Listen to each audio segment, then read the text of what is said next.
अस्सलाम वालेकुम व्यूवर्स, आज मैं आप लोगों के लिए चिकन एग पराठा रोल की रेसिपी लेकर आई हूँ। बहुत ही मज़ेदार बनते हैं ये रोल, तो आप इसको रमज़ान में ज़रूर ट्राई कीजिएगा। और इसकी रेसिपी बहुत सिंपल है, बहुत जल्दी तैयार हो जाते हैं, ज़्यादा कुछ करना नहीं पड़ता है इसके लिए आपको। तो इस वीडियो को लास्ट तक ज़रूर देखिएगा। अगर आप मेरे चैनल पर नए हैं तो मेरे चैनल को सब्सक्राइब करें और साथ ही साथ बेल आइकन को क्लिक करना ना भूलें। इससे मेरे आने वाली हर वीडियो की नोटिफिकेशन आपको सबसे पहले मिलेगी। मेरी वीडियोस अच्छी लगे तो उसको लाइक करें और इसको शेयर भी ज़रूर करें। तो चलिए ये वीडियो स्टार्ट करते हैं। मैंने चिकन लिया है बोनलेस 1 kg। मैं 1 kg से इसकी फिलिंग बना रही हूँ। आप लोग इसकी क्वांटिटी हाफ भी कर सकते हैं। इसमें मैं दही ऐड करूँगी 1 कप। दही ऐड करने के बाद इसके अंदर मैं ऐड करूँगी ज़ीरा पाउडर 1 टीस्पून, हल्दी पाउडर लिया है मैंने हाफ टी स्पून। तो ये दोनों चीज़ें इसमें ऐड कर देंगे। फिर मैं इसमें ऐड करूँगी नमक 1 teaspoon, red chilli powder add करेंगे हम इसके अंदर 1.5 टीस्पून।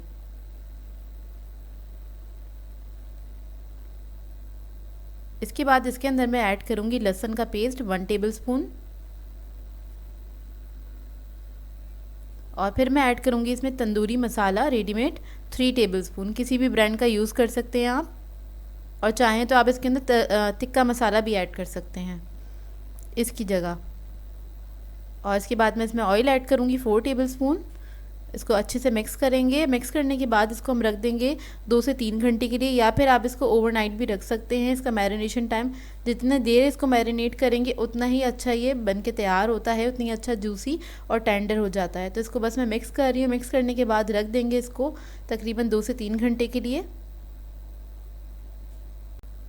तो ये मिक्स हो गया। अब इसको मैं क्लेंस से कवर करूँगी अच्छे से। उसके बाद में इसको रख दूँगी फ्रिज के अंदर। तो फिर आपको दिखाते हैं हम 2-3 घंटे के बाद।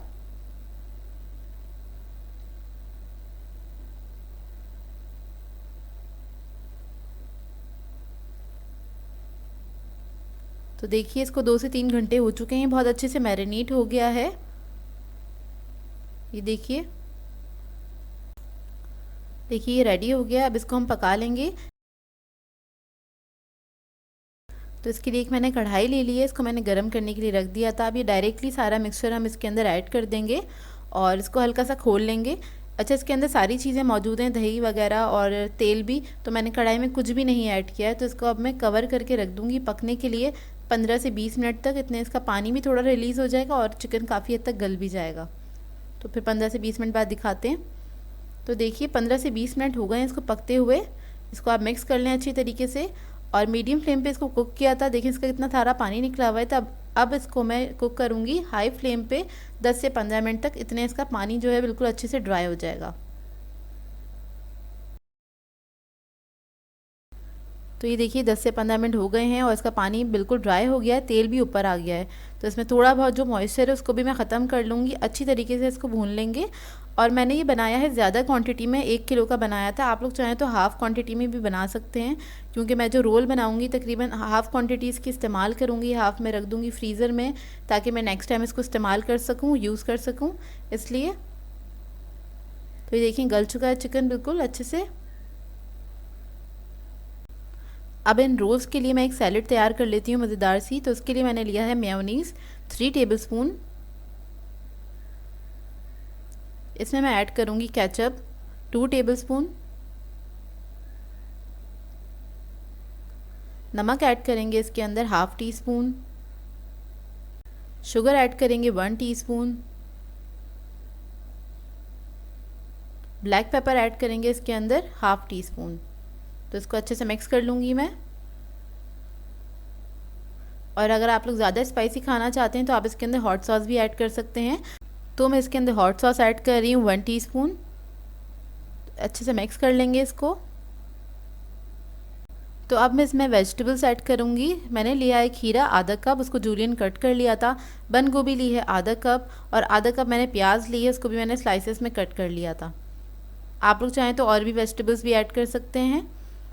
तो इसको मिक्स कर लेंगे अच्छी तरीके से। तो ये सैलेड रेडी हो जाएगी बहुत मज़ेदार सी। इसको मैं रख दूँगी साइड पे। अब आ जाते हैं पराठों की तरफ। तो मैंने लिए हैं फ्रोज़न पराठे होममेड, जो मैंने आप लोगों को बनाना सिखाए थे। तो इसकी रेसिपी मेरे चैनल पे मौजूद है, डिस्क्रिप्शन में लिंक भी ऐड कर दूँगी। तो मैं वही पराठे यूज़ कर रही हूँ।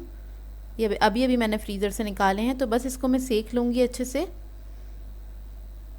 इसको बस तवे पे डालेंगे और सेक लेंगे, 2 मिनट में रेडी हो जाते हैं। फ्रोज़न पराठे अगर आप लोगों ने बना के रखे हुए हैं, ऑलमोस्ट लोगों ने बना के ही रखे हुए होते हैं, रमज़ान चल रहे हैं तो ये बनाना बहुत आसान हो जाएगा आप लोगों के लिए। झटपट से तैयार कर लेंगे आप लोग ये रोल। तो बस इनको मैं हल्का सा सेकूँगी और इसके ऊपर थोड़ा सा ऑयल ऐड करेंगे, 1 टीस्पून के बराबर। इसको फ्राई कर लेंगे, हल्का सा शैलो फ्राई कर लेंगे। और अगर ऑयल खाना नहीं पसंद करते तो आप इसको हल्का सा बस सेक लें, अच्छा सा कलर आ जाए, तब भी आप उसकी भी रोल बना सकते हैं, अगर ज़्यादा आपको क्या कहते हैं तेल नहीं पसंद तो। पराठा रेडी हो गया। अब मैं अंडा फ्राई करूँगी। इसके लिए मैंने तेल लिया है थोड़ा सा, 1 टीस्पून के बराबर। एक अंडा ऐड कर देंगे इसके अंदर। अंडे में मैंने हल्का सा नमक डाला था, 1 पिंच के बराबर, और कुछ नहीं ऐड किया है। इसको फैला रही हूँ मैं हल्का सा, थोड़ा सा फेंट लिया था बस। और इसके ऊपर मैं पराठा रख दूँगी। इस तरह से इसको हल्का सा प्रेस कर लेंगे ताकि अंडा जो है इसके ऊपर अच्छे से चिपक जाए। और अंडे को बस हमने कुक करना है, चंद सेकंड लगते हैं पकने में, ज़्यादा टाइम नहीं लगता। पराठे को पलट के एक बार चेक कर लेंगे कि अच्छा तो नहीं है अंडा, और फिर उसके बाद इसको हम निकाल लेंगे। अब इसी तरीके से मैं सारे पराठे जो है रेडी कर लूँगी। तो ये देखिए सारे पराठे मैंने रेडी कर लिए हैं। सैलेड भी हमारा रेडी है बहुत अच्छा सा, और चिकन भी रेडी है। तो मैंने हाफ़ चिकन लिया है, हाफ़ चिकन से मैं तकरीबन 6 रोल्स तैयार करूँगी। अब पराठा ले लेंगे और पराठे के अंदर हमने चिकन रख देना है। ज़्यादा खाना पसंद करते हैं तो आप ज़्यादा भी ऐड कर सकते हैं। मैं बस एक लेयर लगा रही हूँ बोटियों की, और उसके बाद इस पर हम सैलेड रख देंगे। अच्छा सा सैलेड रख दें इसमें। अच्छा, मैंने कोई सॉस नहीं ऐड किया है क्योंकि जो भी सॉस ऐड करने थे मैं सैलेड के अंदर ऐड कर चुकी हूँ। और इसको रोल कर लेंगे। तो देखिए रोल हमारा रेडी हो गया। अब इसी तरीके से मैं सारे रोल तैयार कर लूँगी। तो ये देखिए सारे रोल मैंने तैयार कर लिए हैं। चिकन एग पराठा रोल हमारे रेडी हैं। बहुत ही मज़ेदार बनते हैं, ये बहुत लेविश से बनते हैं, ज़रूर ट्राई कीजिएगा। सो व्यूअर्स, अगर आप लोगों को मेरी रेसिपीज़ अच्छी लगती हैं तो मेरे चैनल को सब्सक्राइब करें, लाइक करें, कमेंट ज़रूर किया करें, शेयर भी ज़रूर किया करें अपने फ्रेंड्स के साथ, फैमिली के साथ। तो मुझे अपनी दुआ में याद रखिएगा। अल्लाह हाफ़िज़।